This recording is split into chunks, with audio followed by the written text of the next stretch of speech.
say, Dad, you're not making any money, you're not doing anything. And I said, you take a look at me, you take a look at my life, I am satisfied. And I think that's why he killed himself. I'm not too sure, but I'm pretty sure on what caused him to do that. Okay, alright. I'm drooling on myself. What was the life-threatening situation you've been in? Life-threatening situation.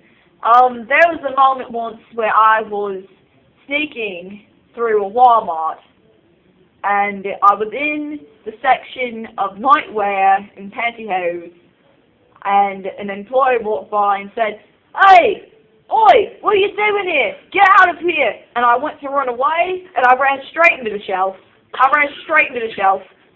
I made my mouth bleed. I made all the nightgowns fall off of the shelf and onto me. Not to mention, there was a SeaWorld display on the other side of the shelf.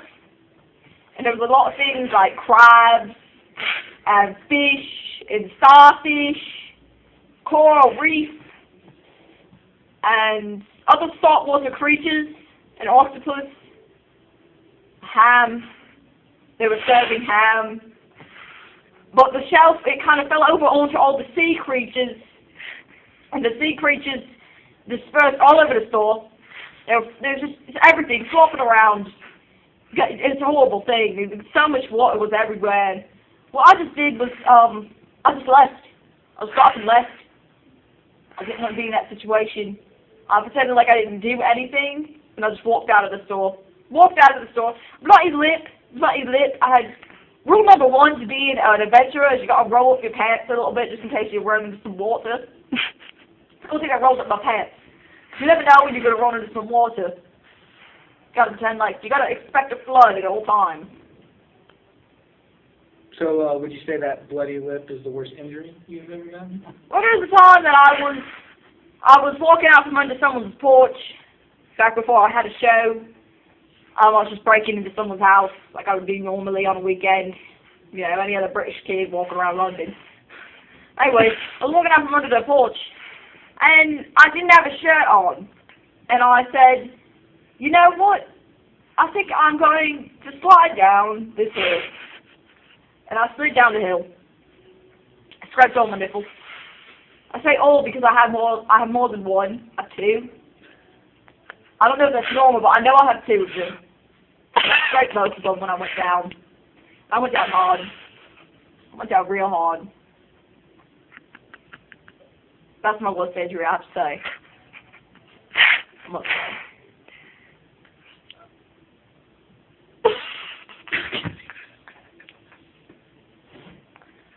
I mean, there's been other times I've gotten hurt. There was a time I was crawling over a fence, and my shoe fell off on the other side.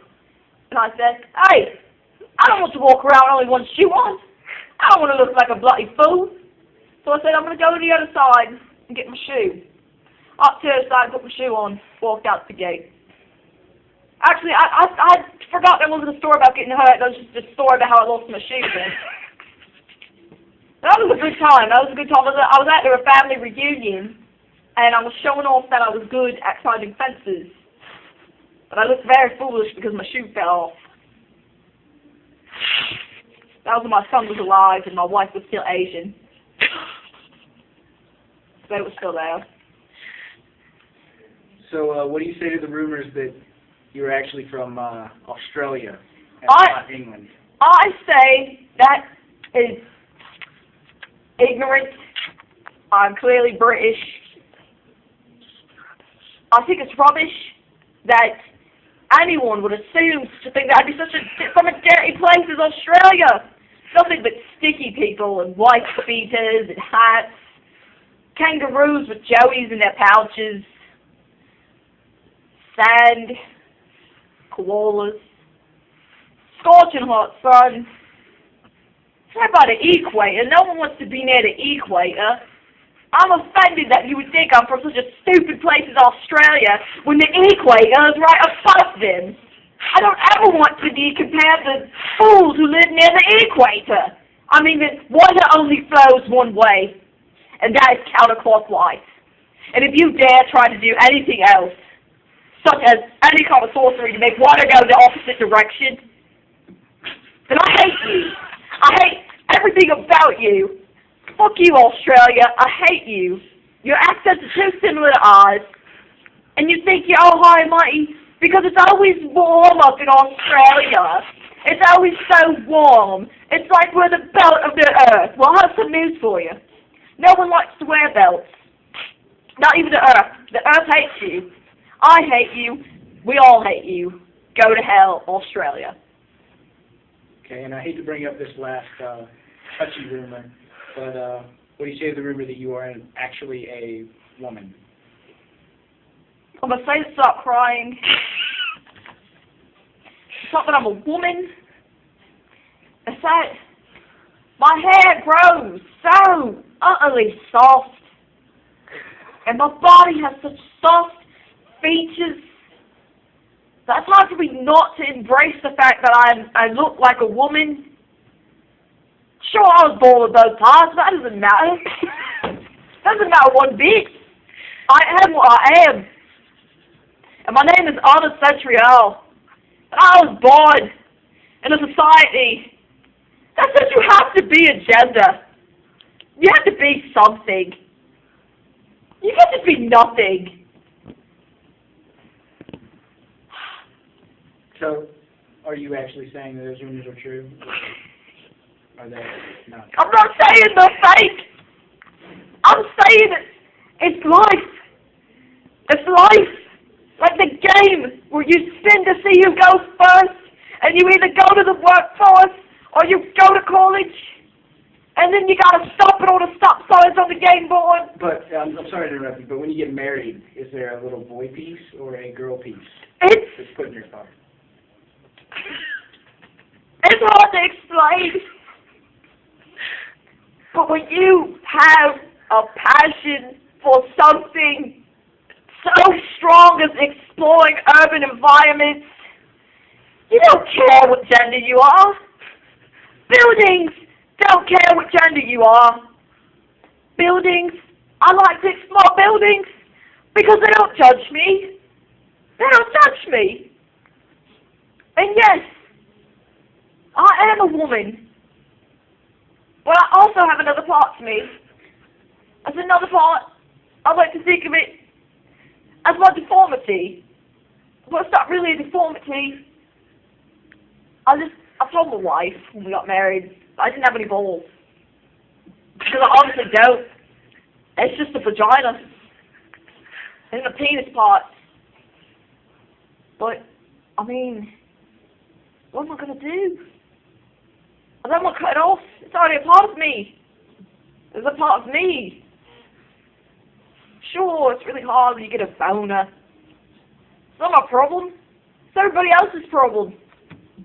I don't have to do anything about it. Everybody else just has to look at it. Yes, I am a woman. I am a woman there. I said it. I said it.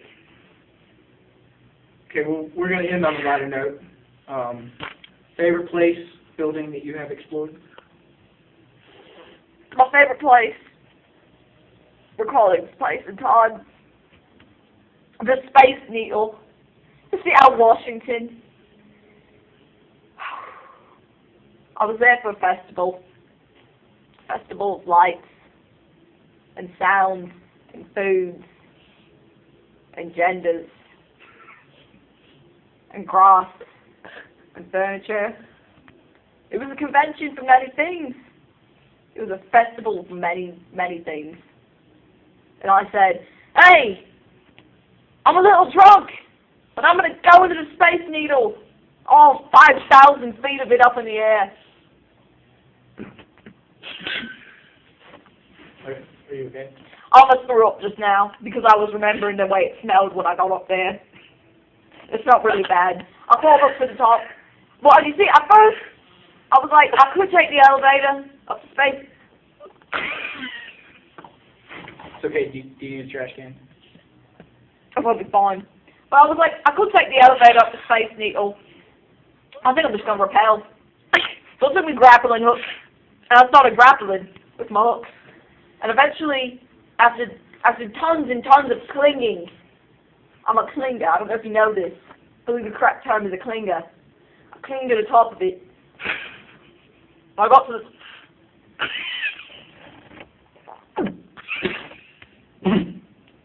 I got to the top, and all I could smell was the fish market. I just could smell the fish market from here to there. I did not want fish anywhere, and I could smell it at the top there. I was just Sarah Washington, it's not New Jersey. I don't want it to smell like this. And I threw up from the top of the Space Tower. All the people at the Festival of Lights, Sounds, Furniture, Grass, Genders. People with their uncles, people with their kids. People that dreamed of going to Seattle to have a good time was thrown up upon me from the top of the building. Thrown up upon. I threw up on people's dreams, and frankly, I like that. I like it a lot, and I cry a little bit when I think about it. I like to ruin people's dreams because mine are never reached. Space Needle in Seattle is my favorite place to explore. And if you could go anywhere else and explore anywhere else, where would it be? That's a good question. I would really like to go... Did you ever watch the show Rob did? It's Factory of Fantasies. Yeah. Yeah, that man. He's a cool guy. But I would really like to go to the beaches of South Carolina. To the beach.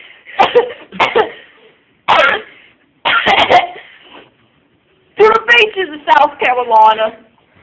That's where I'd like to go. I think I'd really like to explore there because, well, his hair was falling apart there. Don't wanna bust me ass in front of people again. Just can't have that. Anyways, I'd like to go to the beaches of South Carolina. Maybe explore Sandcastle. I like Sandcastles. I like them a lot, actually. Maybe wander under the pier. Go into Fort Sumter. Explore Fort Sumter. Did you know? Fun fact about American history. Fort Sumter was where the first shots of the Civil War were fired. Nobody died, except for the people that were firing the surrender cannon. Fucking died. They died. I'm telling the truth right there. South Carolina is where I'd like to go. Just, I can't help it. What are you doing now? It's the end of the interview. Yeah. That'll be it. Okay, well, thank you for interviewing me.